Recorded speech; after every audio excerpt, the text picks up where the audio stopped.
I'm Donnie Tuttle at Southwestern Consulting, where we believe that sales professionals are the heroes of our society, the gladiators of commerce, the warriors of willpower, the masters of self-mastery. We bring inspiration and insight from top producers and people of interest from around the world in our mission to elevate sales. This is the Sales Heroes Podcast. What is happening, sales heroes, listeners? It is so good to be back. I'm Donnie Tuttle, your host, the Sell Anywhere Sales Coach with Southwestern Consulting. And we have such an awesome interview in store for you today with a man called Michael Mesa. And before I even introduce you to him, I've got to tell you, this is going to be a crossover episode that's going to be used on our other podcast, the Sell Anywhere podcast. And this is all about leadership and how do you identify who you want to work with and how do you build a team from that and how do you call out greatness in others. I've got to tell you, this is a longer interview than normal, but it is packed with just good nutrients for you to grow. And even if you're not a leader and you want to be, there's something in you that's driving towards this direction. I would encourage you to listen to this one, definitely take some notes. And so I'm going to introduce now Michael Mesa.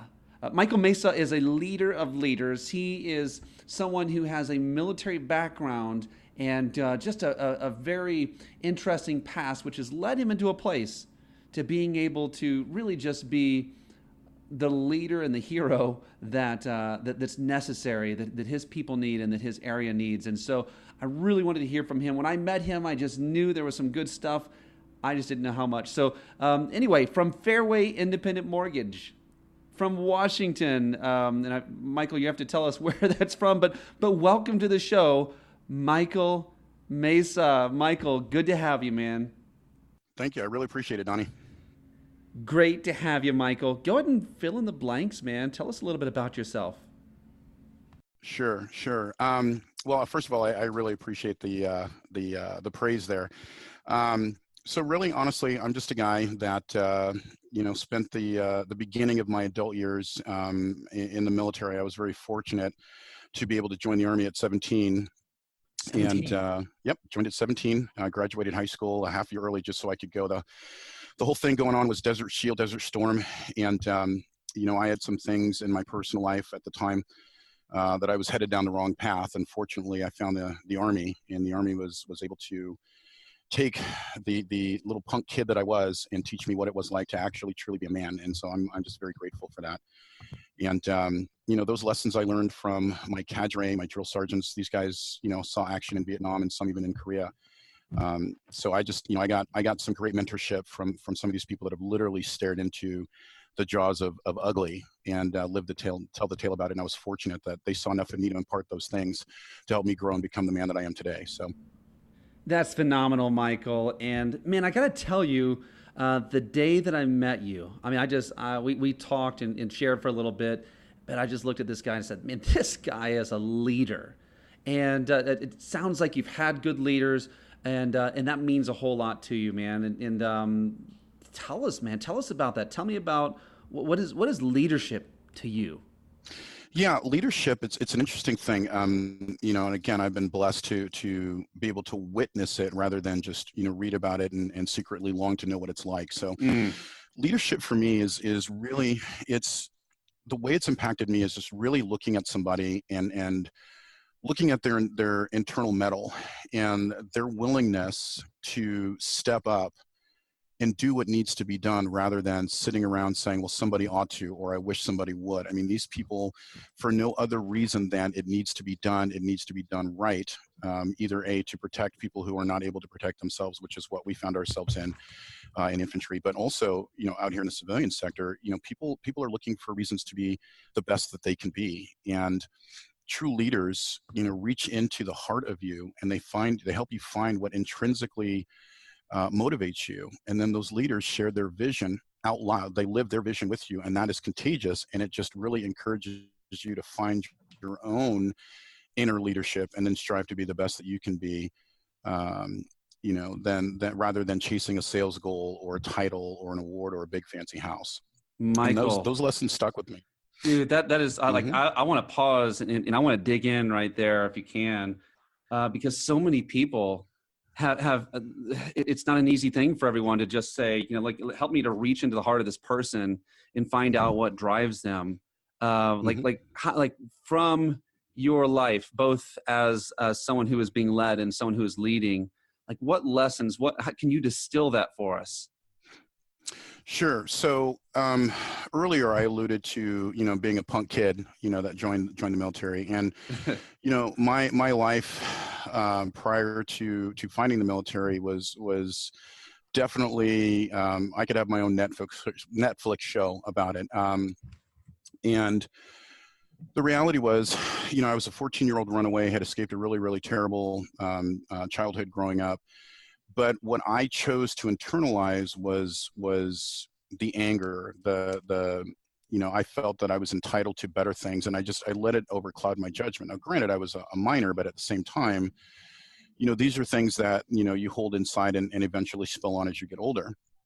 And the leaders that I ran across, starting from my recruiter all the way through, my cadre and stuff, these were the people that really, for lack of better terminology, just loved on me and taught me to love myself, to give me the permission, to give myself permission to hold my head high and be proud of who I am and embrace who I was, because the change that I had to go through mentally, emotionally, to become the man that I am, there's no shame in having a past. There was no shame in doing those things that I did, because they all taught me the lessons to become who I am and shape who I want to be moving forward, both for myself, my family, and ultimately now my clients. That is so powerful. And so how does one practically in the corporate world, how can we help someone to embrace who they are, embrace the difficulties of the past, but also reach into saying, man, what drives you, what fires you up? How do you do that? Because you have a mean, lean group of people you're leading right now too, right over there in the what's your location again? This is Sell Anywhere. So give me your location. Sure, we're in Lacey, Washington. Lacey, Washington. And so you have a group of people you're leading, and how are you helping to do that and to identify? Is that something you just do once, or is it a continual process? Oh gosh, no. It's a constant process to go through, and everybody's so uniquely different, and they come with a unique set of memories, pain, hope, and dreams, and honestly, I just follow the model that was given to me by my NCOs, my non-commissioned officers, when I was lower enlisted, and how they trained me to become a non-commissioned officer and move up and eventually start training people. It's just, really get to know who you're working with. And I think anybody that aspires to be a good leader and a quality leader, you have to live out loud. And what the biggest message that you have to convey is, I'm no more important than you are. You just have a different title, but I value you as a member of this team. I don't have all the answers. I don't have all of the creative know-how, but what I do have is the wisdom to surround myself with people who are strong in what I'm weak in, and the ability to know when I should shut my mouth and listen to them and let them lead, so that I can continue to grow and live out loud with my vision, which again is contagious for them to see it and realize that, yeah, it is possible for me. Man, Michael, I love that. And I've seen, and you've probably heard this saying, you could probably could complete it for me, right? That people don't leave companies, they leave managers. Right? They leave managers and right. And people are also, that's what they're joined to. And they look for someone with passion. And I always love someone that exudes this. And this is why we're talking here today, man, because when we spoke initially back at a Fairway Independent Mortgage workshop that I was doing there, man, you just exuded the fact of I'm bringing people on, but I'm not bringing people on that are working for me. I'm bringing people that are working with me. Correct. And man, I love that. So take me here when someone like that goes to build a team and to grow a team. How do you make sure you're building it in your image or in the image that you want versus really almost everything else that I see out there, Michael? It's like an eclectic group when people recruit, they're usually kind of bad at it. So they just bring in whatever they can. Like, how are you making sure you're creating the image that you want here? Yeah, no, that's a great question. So part of it is, my master's degree is in human resource management and integration, and there's a formula for the management side, what the criteria you're looking for, how to hire, those sorts of things. But at the end of the day, in order to really grow a vision, you have to be, again, passionate about that vision. But you also have to explain the big why. Why does this matter? And, not for the standpoint of, hey, they came out with a really cool fishing boat that I want this year. So, but really the impact that you're going to have, whether it's on a corporate social responsibility level, whether like in my industry where you're literally making the decision with somebody on whether or not they're going to be able to retire, whether or not they're going to have to go back into the workforce after they retire. Everything starts with our advice that we give to our clients. So finding the right person who's all about service to others above themselves is huge. And the acid test for that for me is when I share my vision and why I'm so passionate about helping my fellow veterans become homeowners. And then also recounting my experience when I was active duty and my first home buying experience. I'm watching their faces. I'm looking at their reactions, and if they're just very stoic when they're talking to me, to them, it's just noise. They're probably not the right person for what I'm trying to build. They could be great loan officers and go off to do great things, but for me, it's probably not the right fit. Man. And, being strong enough to wait to find the right fit rather than just stick bodies in chairs and hope for the worst, that's to me one of the things that helps keep me on point to make sure that am I acting as a leader or am I acting as a manager with a quota? Man, that is big and powerful. I want to dig into that, but before I really feel like I need to introduce a little bit of your vision and what does make you different and how that came to be, because I feel like you have such a great story as to kind of how you were birthed into being who you are. Mm-hmm. And as far as professionally, mm-hmm. but also why you serve and what that vision, where you're going. Can you share that with us? Sure. So when I joined the Army, it was my vision was I was going to be the next Sergeant Major of the Army. I mean, I was all in, but unfortunately a series of accidents cut my military service short. And, I was a single dad at the time.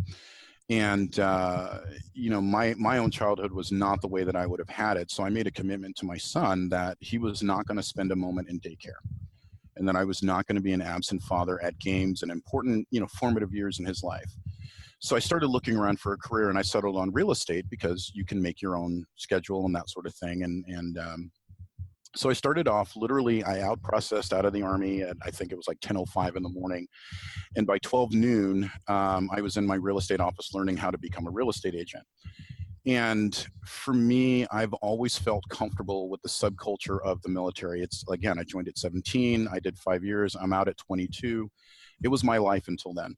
And I had so much respect for the men and women that served in the military because, I lived it. I knew what it was like to have to leave my son for, 30, 60 days at a time. Coming back and realizing that despite my best efforts, I had missed some pretty cool stuff. So, I had a very big, healthy respect for the men and women that go out and they do it every day for no other reason than, somebody had to do it. And so for me, I took that approach into the real estate market and said, listen, nobody has to do it this way. But if we're really going to respect the gift that our veterans and active duty service members give us, which is the ability to live the way that we do, we owe it to them to respect what they're doing for us and give them the best that we can possibly do for them because they have families to provide for as well. And one of the biggest challenges that I had was finding other members of the real estate transaction that took it as seriously as I did. And the biggest linchpin for that was lending. And, I can be, very, very, very protective of my veterans and my family members, because to me, they are the same as my family. And so I spent countless hours interviewing loan officers, interviewing mortgage companies, just to make sure that, these guys have enough to worry about. Missing documents and, false promises should not be one of them. And, I did fairly well, but I just didn't feel for me that the level of service that I was able to give my veterans based upon the members that I had on my team was worthy of the commissions that I was earning. And so I was sitting with a friend of mine at lunch, and I just was complaining about, I just really can't find a good lender. Well, the VP of a local bank happened to be at the other table, and he came over and he said, I hear that a lot. And he says, what are you going to do about it? And I just kind of stopped and I said, well, what do you mean? What am I going to do about it? And he says, well, if you think you can do it better, I've got a job for you. And so I said, okay. And so I took on the challenge. And this was back in the day where here in Washington anyway, you could actually do both. You could originate loans and you could be a real estate agent at the same time. And so I ended up doing both because, again, being a former non-commissioned officer, I'm used to, drawing out battle plans and all of that other good stuff. And for a while it worked, but I realized that having that amount of control limited the number of veterans that I was able to work with. And the other thing about it was I just really discovered that my transferable skills that I learned in the infantry were almost, consistent with how a loan works, both in the initial consultation. Really? Oh, absolutely. Oh, I'm so curious about that. And well, it was a funny thing because, I hated to leave the military, absolutely hated it. But for the first time in that window between being a veteran and then being in the military and then going back into the civilian world, I felt passion again. I could use my skills, the things that I was good at, and I could honor my mentors that poured their time and knowledge into me. Yeah, I wasn't in the Army anymore, but I still used those skills, and I was helping people the way that I did as a non-commissioned officer. So I was in heaven. I mean, I literally had a hallelujah breakdown. I'm like, this is great. And that was back in 1997, and I haven't looked back since. 97. Wow. So you've seen the ups and downs. Oh yeah. And wow. So hit me with that. I'm really curious that you spent time you spent time in Iraq and Kuwait. Did I hear you right in that? Correct. Or okay. So you've done that. Parallel that with what you do now, and of course, definitely speak to other people who are loan originators, but anyone who's in sales too. I'm really curious as to the parallels that you felt. Then you said when this clicked, you said this was like there were a lot of similarities between the two. So. Mm-hmm. Well, I think the first one came down as just being a basic soldier. We used to have all kinds of jokes and stuff, but the one that was a little bit tongue in cheek was, you better make sure that the guy in the foxhole next to you knows his job. And, that was a very real world situation, because if you're in a foxhole with somebody who is braver than you, you might find yourself in a situation that you would rather have not been in. But the other issue is, you have to literally trust the person that's standing next to you, that they're going to do their job, that they are properly equipped, that they are dedicated and committed to completing the mission and just as much as you are. And when you have two people joined at the hip that way, and with the understanding that literally when I step outside the wire, you are giving me your life in my hands, and you are my responsibility. And I'm going to take that responsibility and do anything and everything I can do to make sure you go home to your family. And you better have that same commitment with me. And when you have people that are committed to that level, to that extreme, and you have that unspoken understanding, it takes the fear away. It takes the anxiety away. And now you can focus on doing what you do best. So, okay. So hit me here, man. I'm thinking sure. This is in terms of your, so the clients you work with, these are people who need a loan for a home. There are also people who are, you are working with real estate agents because mm-hmm. you're working with their clients. Mm-hmm. And then also on the level of the people that you're leading, right? The loan originators that are in your office. Are you telling me then that you spark, develop, and require that same type of commitment and trust that you just now described? Is that what I'm hearing? Absolutely. Absolutely. How does one do that? I think, again, living out loud. I mean, there's an old saying that says your actions are speaking so loudly, I can't hear a word you're saying. And for me, I don't worry about it, but, sometimes when you're sitting there in a leadership position and your vision isn't taking shape the way it is, or you're not getting the right people, the first place you have to look at is, am I living this vision that I'm professing? Do my behaviors and my skills and my activities reflect that this is as important to me as I was, pontificating at a meeting? Or are people looking at it going, that's just Mesa blowing smoke? So again, you have to look internal. You have to look and say, this is my big why. Am I living that big why? Or do I have to spend time and energy convincing you that this is really my big why? And so what I found is true leaders live it out loud. There is never a question. You just know within 15 seconds that, yeah, this person is the real deal. And leadership, good leadership, is infectious. It just encourages you to start dreaming again. It starts encouraging you to start reaching for those things that maybe you told yourself were unattainable before. And, again, it just subconsciously gives you permission to be as great as you can be. So powerful, man. So powerful. And I always, I can't remember the name of the author. I ripped this off as well as a coach. I'm always saying, like, one of the things I speak over myself is that I will do the things that I wish to give others permission to do. Right. And I'm like, as a leader, right, we have to go first, and you can't teach what you don't know. You can't lead where you won't go. And these are all principles that I'm hearing. Man, you are being very, very clear with what you're saying in this, man. This is very, very powerful.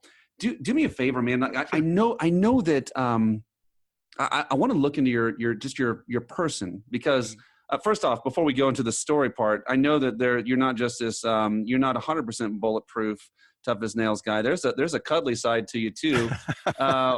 Michael, what is the animal of choice that you like to hang out with when you get home? Gotta be an alpaca. Of course, right? Everyone says that. Absolutely. No. How did this start? What is this? So it was really funny. It started when I was working on my undergrad at the University of Washington, and of course I was in the business program, and we had to do a project where we literally had to take on a business and build it up. And do everything from the accounting and marketing. It was kind of like the capstone project. And, everybody was imitating things that were already done. And for me, if I'm going to learn something, then I'm just going to learn it. I'm paying all this money in tuition, so let me get something out of it. And so I started researching, pretty obscure things. I had originally decided I was going to do a Christmas tree farm, and then I got into it and realized I would literally be bored to death. So when I was doing some research, one of the ads popped up for an alpaca ranch actually out in New Zealand. And I looked at it and was like, what is this all about? So I clicked on the link and found out some pretty cool, interesting things about the alpacas. And then my curiosity got the best of me. And I said, I wonder if anybody here in Washington does it. And found a couple places, made a couple phone calls. And my mentor, who lives down in Woodland, Washington, which is right outside of the Portland metro area, said, hey, if you want to make the drive, I'll give you the time. And so I did the 2-hour drive down there to go see him, and I met my first alpaca, and I was hooked. I was done. I was done. It is, again, for me, you have to know the big why. Why are you doing something? But it was an amazing thing. It's both in the fashion industry, the health industry, but also it gave me the opportunity to be very transparent. So literally, I've got a herd of 20 alpacas now. 20 alpacas.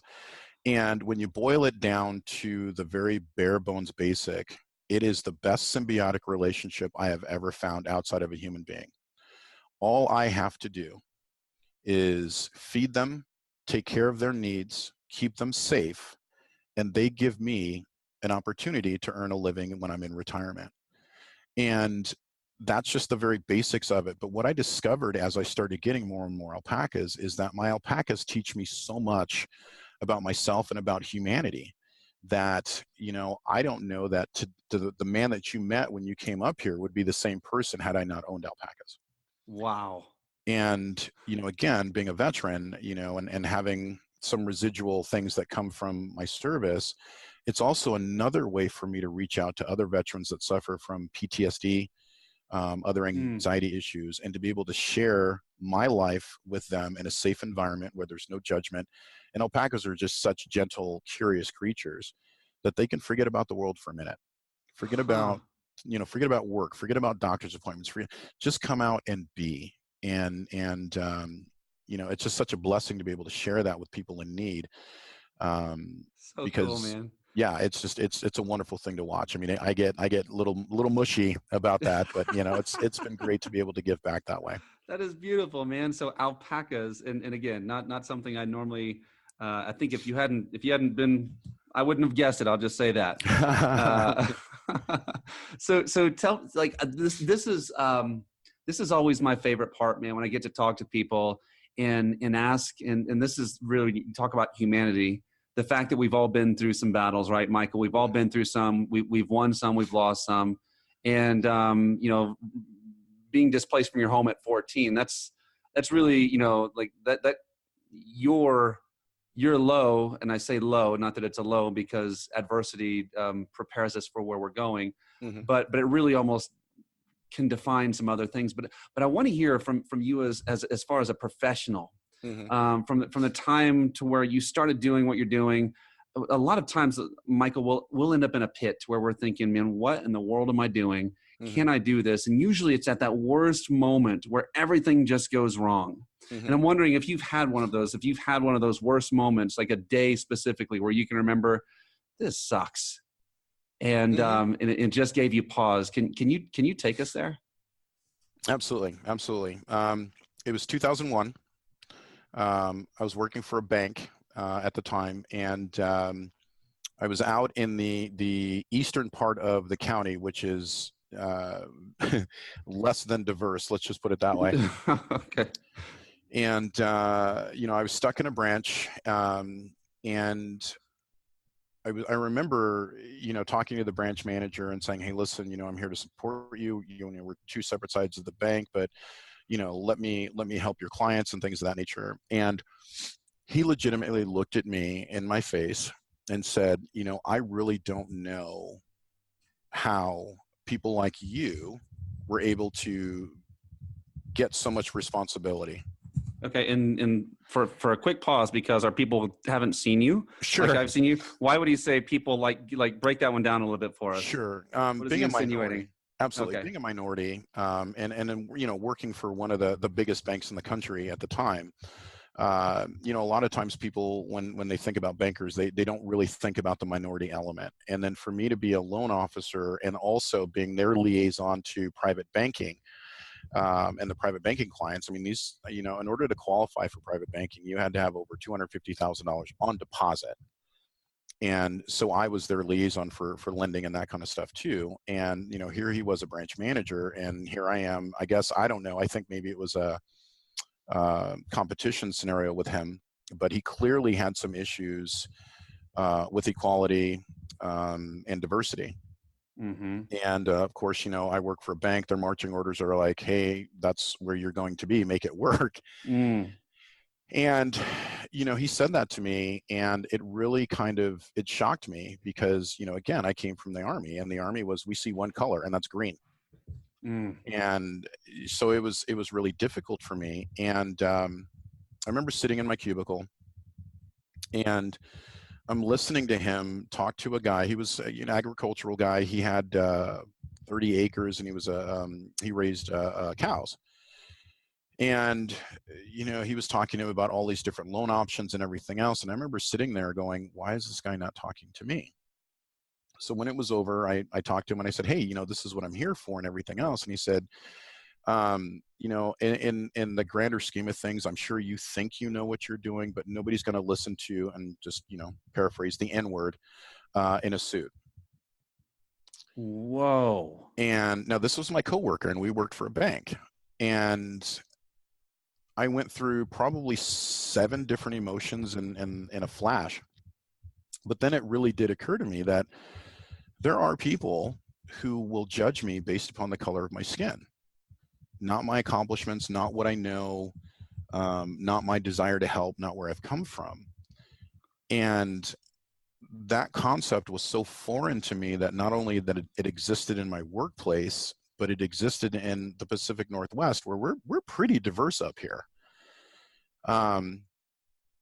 And so, at that moment in time, I had an identity crisis and realized that, wow, maybe people are not going to take me seriously, which was devastating to me.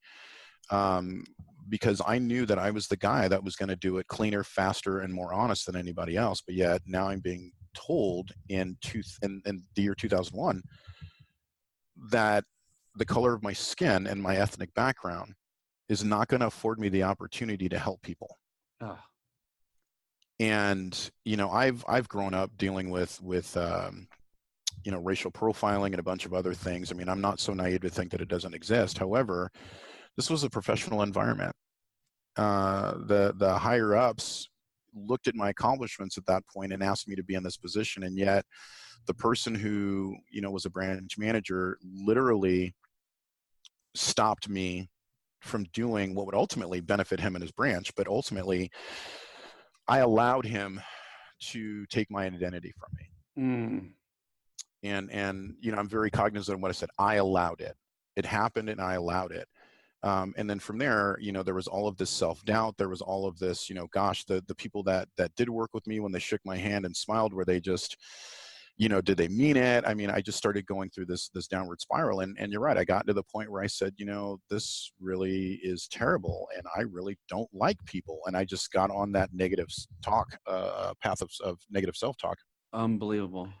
Michael, and I'm interjecting here because like where you're at is important. So many people go through this, and not just in the the racial diversity part, but just in the place to where someone told you can't, someone told you aren't, someone does that, and you're right. We do, like, we ultimately have to be the one that gives that to them. We don't have to listen to it, but it usually happens in someone of authority or someone in a place where we didn't expect it, and that happens, and the rug gets yanked out from under us. What did you do, man? Like, how did you recover? How did you what switch did you flip?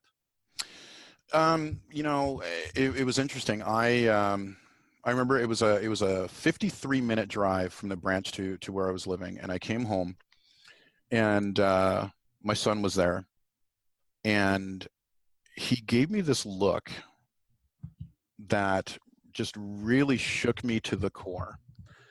And then I realized that my son thought I was Superman. And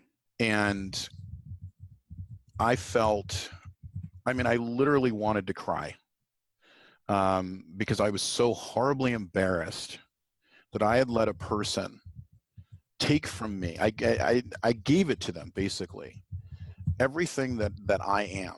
And I started to doubt myself. When the person who relied upon me for the most serious things, food, shelter, education, mentoring, whatever, who forgave me the times that I wasn't the coolest dad, from the times that I made a mistake, and loved me unconditionally, I disrespected my son by allowing that person to take that from me. And I was so horribly embarrassed, and I was so ashamed. And it was the love of a little boy that really motivated me in a way that no drill sergeant or former NCO could ever do. And at that point in time, I got angry. I got angry at myself. I got angry for my behavior, for not acting in a way that was reflective of years of what people have poured into me to turn me into who I am. I got angry at myself, and I made a commitment to myself that I will never, ever in life give somebody the opportunity to wreck my shop again. And, all of this happened within the course of about a 3-hour window. And I was sitting on the back porch and just, really having some issues and a minor meltdown. And my son walks up to me and he sits down next to me, and it was the coolest thing ever, man. And you've got kids, and I'm sure your kids have done this to you too. My kid walks up to me, hands me a beer, sits down. He has got a root beer. He's got a root beer, and he says, "Let's have a beer together, Daddy." Oh my Lord! And matter of fact, he just turned 26 yesterday. But I will always remember. And I'm getting a little teary-eyed here right now, so I apologize. But I'm with you, man. I will always remember that moment where I knew that my son was my greatest fan, and I knew at that moment in time that I was his. Because without my son, without doing what he did out of love, I don't know where I would have been. I don't know what decisions I would have made. But again, that just goes back into, you got to love on the people that you believe in. And you have to, when they're loving on you, you have to allow that in, because they see something in you that maybe you don't see yet, but it's there. That is so, Michael, that's so profound, man. You got me you got me kind of let's just say there's dust in the air over here. Yeah, absolutely. But hey, Michael, I'm going to ask you to share part 2 of that here in just a moment, but just for our listening audience, we're going to take a really quick break, and you don't want to miss the next thing that Michael has coming. Are you being sparked and challenged by the Sales Heroes podcast? We sure hope so. Listen, guys, the one thing I know is that every hero has to have a guide. Luke had Yoda. King Arthur had Merlin. Batman had Alfred. Mulan had that little dragon thingy. Listen, you get the point. If you're a hero and you're looking to release your superpowers, you need a coach. At Southwestern Consulting, we coach leaders, entrepreneurs, and sales professionals just like yourself to get to the next level.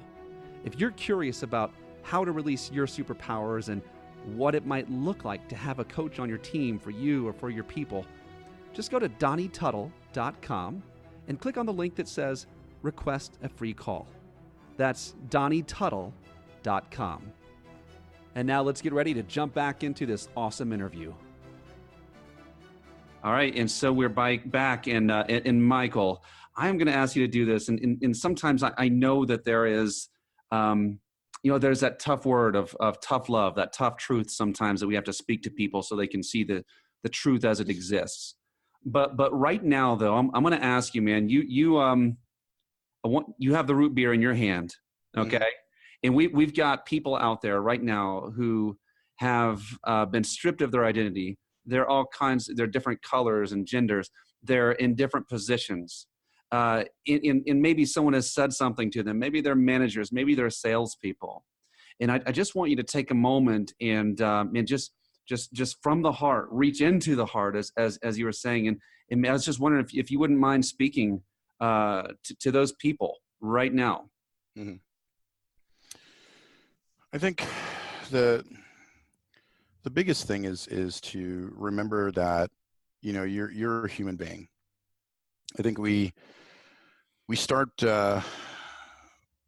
living to what we believe other people's expectations are of us, and we start to behave in a way that's not true to our identity. And we get so, it's almost like a drug, you get so wrapped up into it that you have to do it. You take, one step, and then you take another and another and another, and eventually you look back and you can't even see the beginning of the path, but you're so far into it, even though you don't know where it's going to end, you feel like you have to, keep pushing forward. And, with every step, I think subconsciously we know that we're losing our identity, but we just don't know where to go. We don't know how to get off this hamster wheel until something like what happened to me happens. And it's scary. It's frustrating.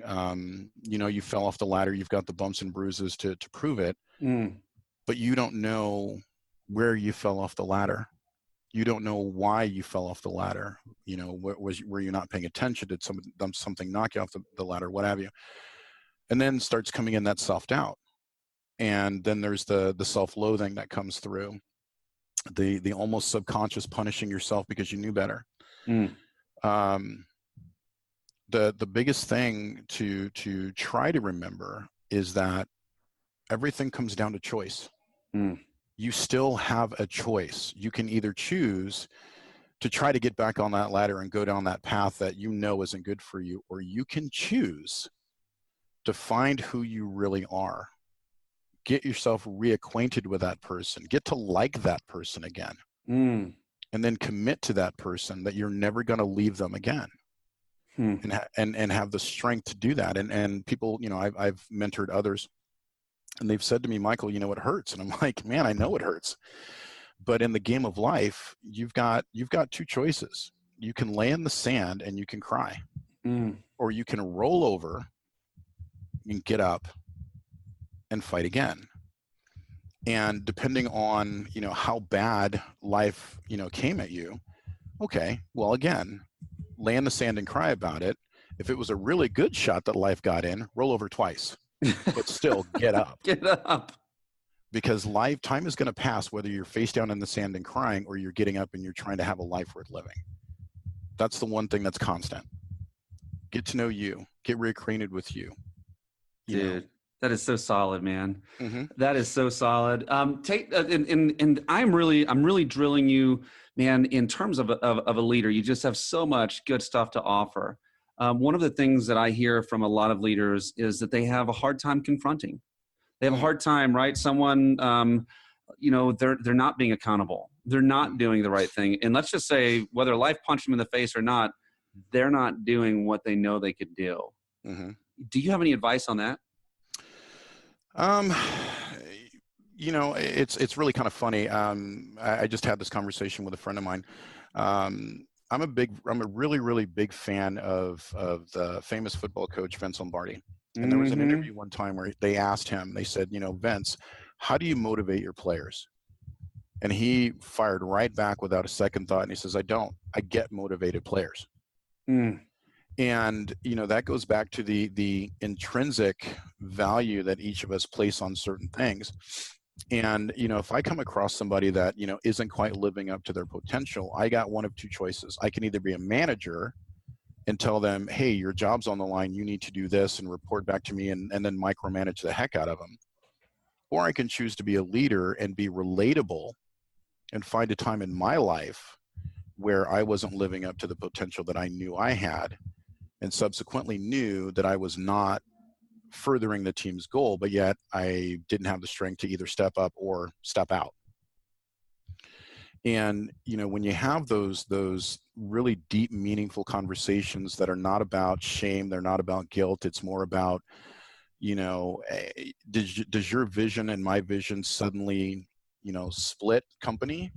Or, what's happening in your life? They could have had that moment in their personal life that, I found myself in my professional life, and it all bleeds out together. But, you have to find the big why. What is happening? And you have to give them the equal opportunity to be able to articulate that to you in their language, and then be patient enough to make sure you understand it. Or they're going to just choose their own destiny and not participate, in which case, still being a leader, the best thing you can do for them is help them find what's going to work for them and reignite whatever passion they have in their belly. I love that. Yeah, either way, you just cannot be emotionally attached to the income. You have to servant leadership. You have to do what's right for them. That is so powerful. And I've always believed, that it's okay to part ways, to split company. If we figure out that we no longer match, then we don't need to. We shouldn't be walking together. It's actually, exactly. It's not like you're a bad thing or I'm angry at you. It's just we can come to that realization. But to back up really to the beginning of what you were saying at the beginning of the interview here is we really can't come to this point, Michael, and tell me if you agree. You really can't come to this point if you are not strong enough with your vision in the beginning, meaning you tell people exactly who you are, exactly why you're passionate, and you lay it out there. And if it's something that resonates with them, that's why they're in this, because that same thing resonates with them. Absolutely. And in these meetings, it's almost like you're calling them back to that vision, and you're asking, is this still true? Mm-hmm. Is this still true? Oh, it's not. Let's talk, or it is. Let's talk about that. Exactly.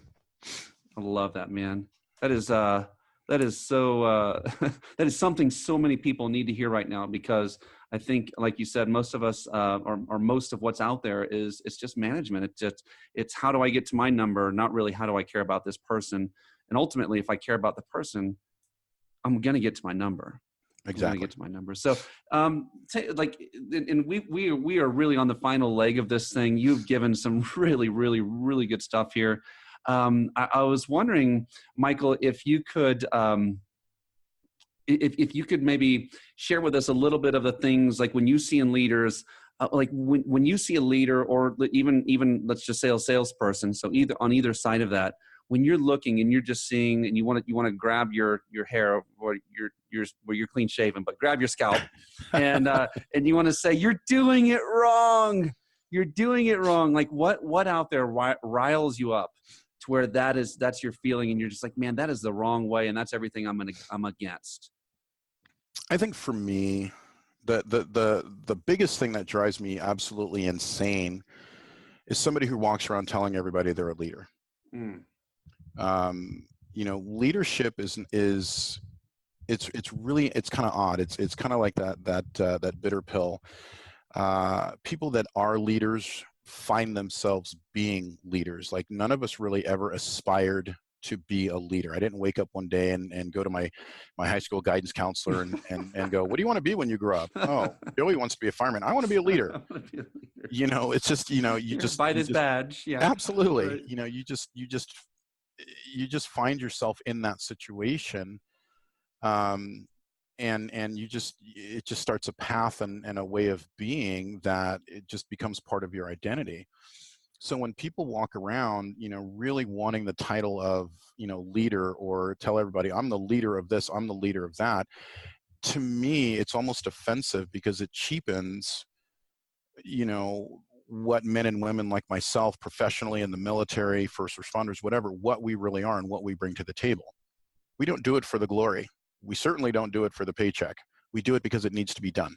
And we do it out of a place of love and concern and caring for the quality of the people that choose to follow us.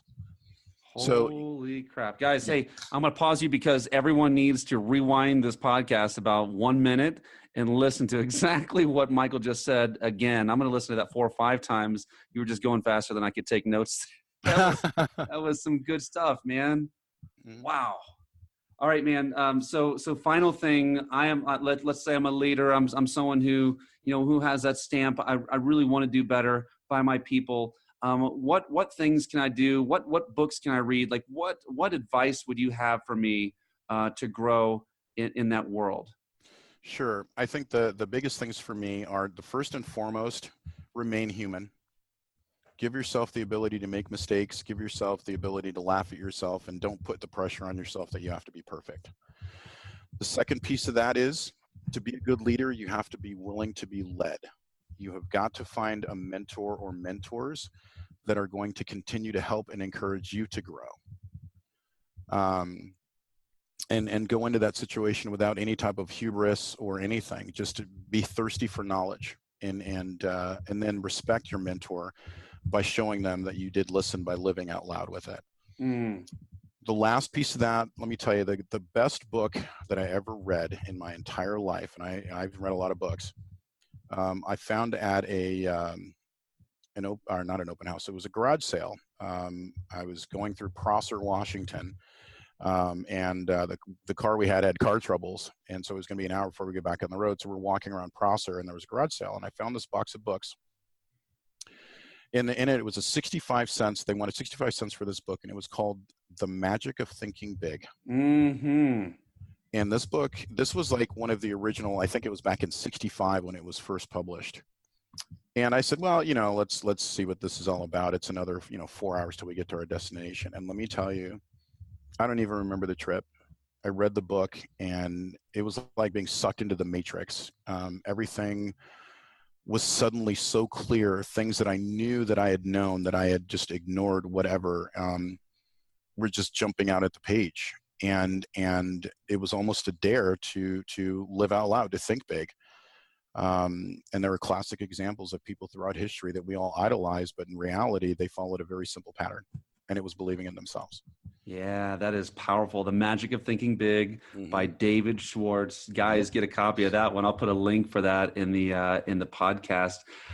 Michael, this has been such a rich time, man. I could actually talk to you for hours, but I think both of us have day jobs that we have to go to, and families and alpacas to feed and all that stuff. But man, tell if you could just leave, I guess tell us how we can get in touch with you if someone wants to reach out to you and connect with you and talk with you. What's the best way to find you? Yeah, so you're welcome to find me on my Facebook business page, which is just simply facebook.com / the Veterans Lender.